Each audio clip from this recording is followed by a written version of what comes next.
When the Akusubo Dam spillage happened, it had in its wake a lot of devastation and destruction. Citi FM took upon itself to run a campaign to rally Ghanaians to support. One of the things we did was to build a market facility at New Bakpa.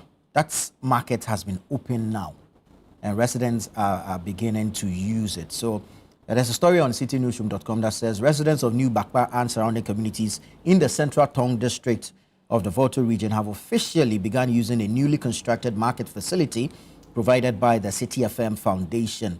For many farmers, the market is a game changer, expected to reduce post-harvest losses, cut down the need to travel to bigger markets outside the district, and improve household incomes. Just a quick take from you, gentlemen, on this particular one. How important is it for other organizations, benevolent organizations, philanthropists, to engage in some of these activities? Elvis.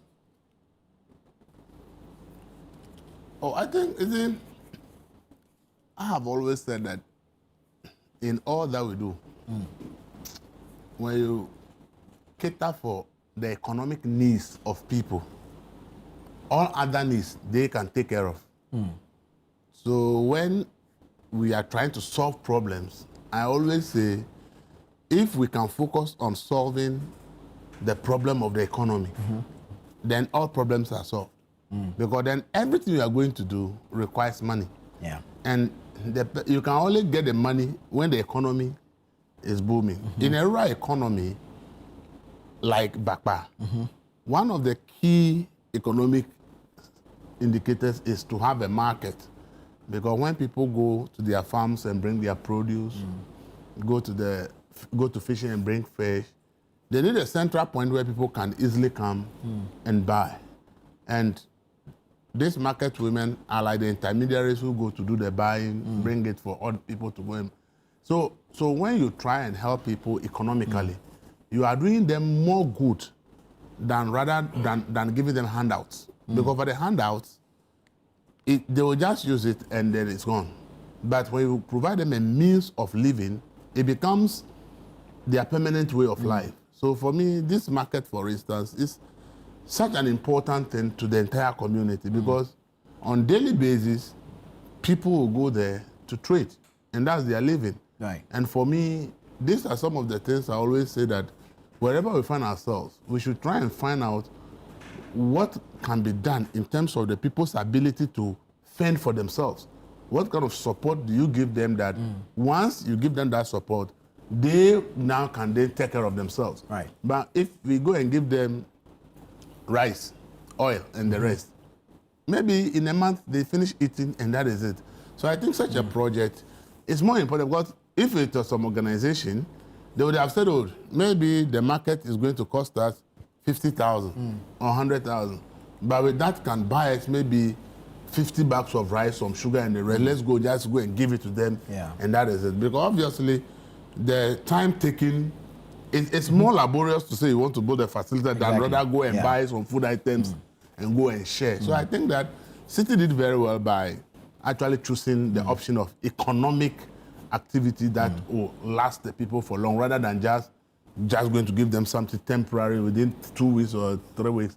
They have done consuming it and it's gone. And then now they realize that where do we continue? But if you give them a place like this, I think it's one of the best things that we should do. Always trying to look for things that people, when we do it for them, it becomes their source of livelihood for good. And for me, I think that this is one of the best things Citi has done. And this is what I think that all organizations that are trying to help, because we have all agreed that the situation in this country is that government alone can't help. Yeah. So when issues come, everybody should try and see what they can. And when we are going into such situation, we should always look at the more sustainable way of helping the people rather than just look at short-term food item distribution. I'm not saying food item is not good, but I'm saying that if all this money had been used to distribute food, all these people would have finished consuming the food by now and they will not remember. Because by now, the food is finished and they still need more food.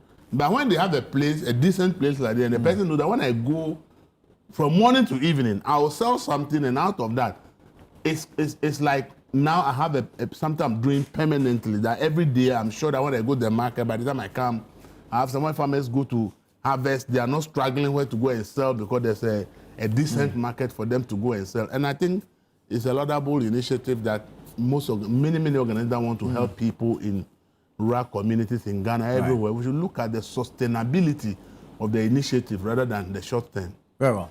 Honorable. Well, first, let me commend Citi for taking such an initiative.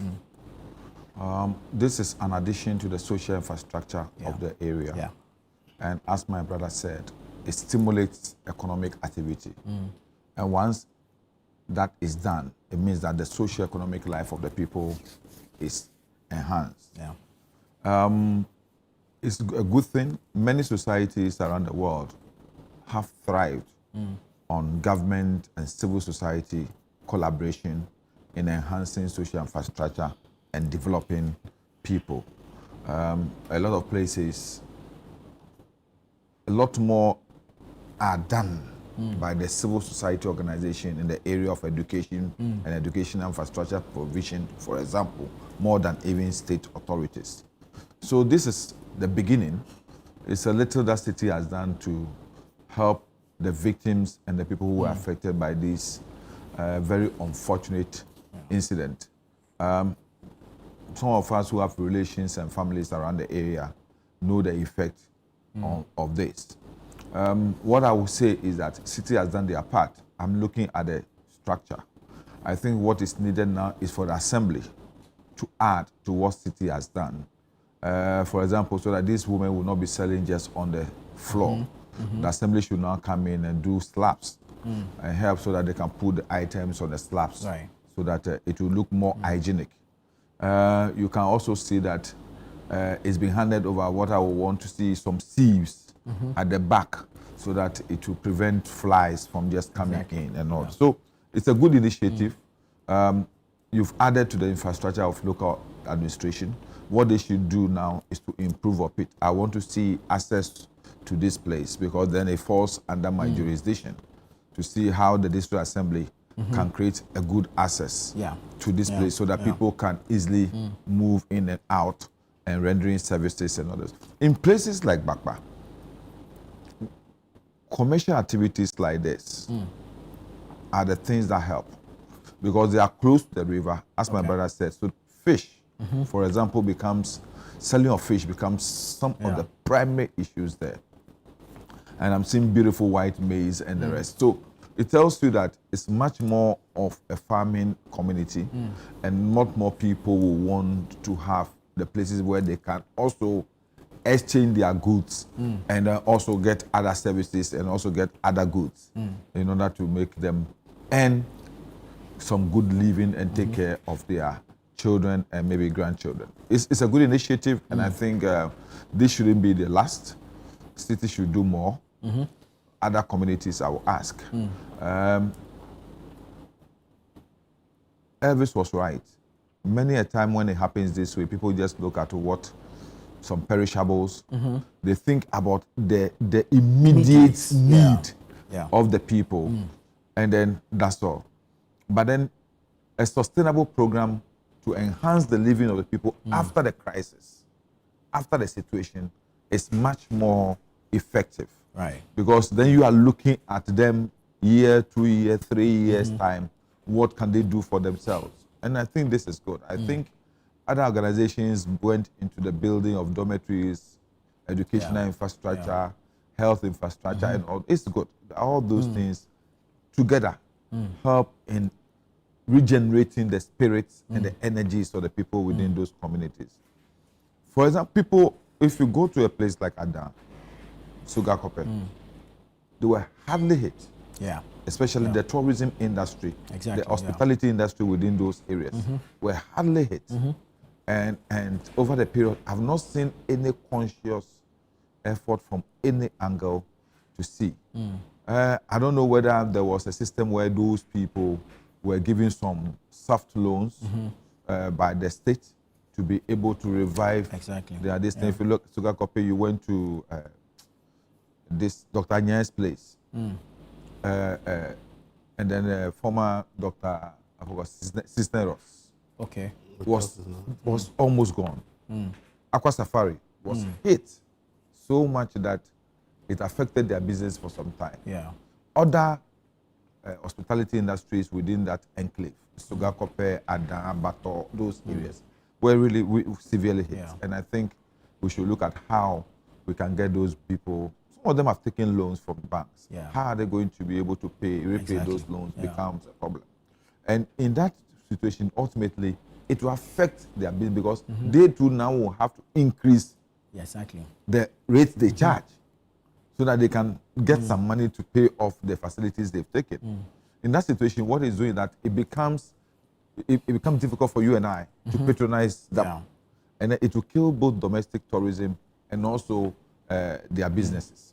So, Citi, do more.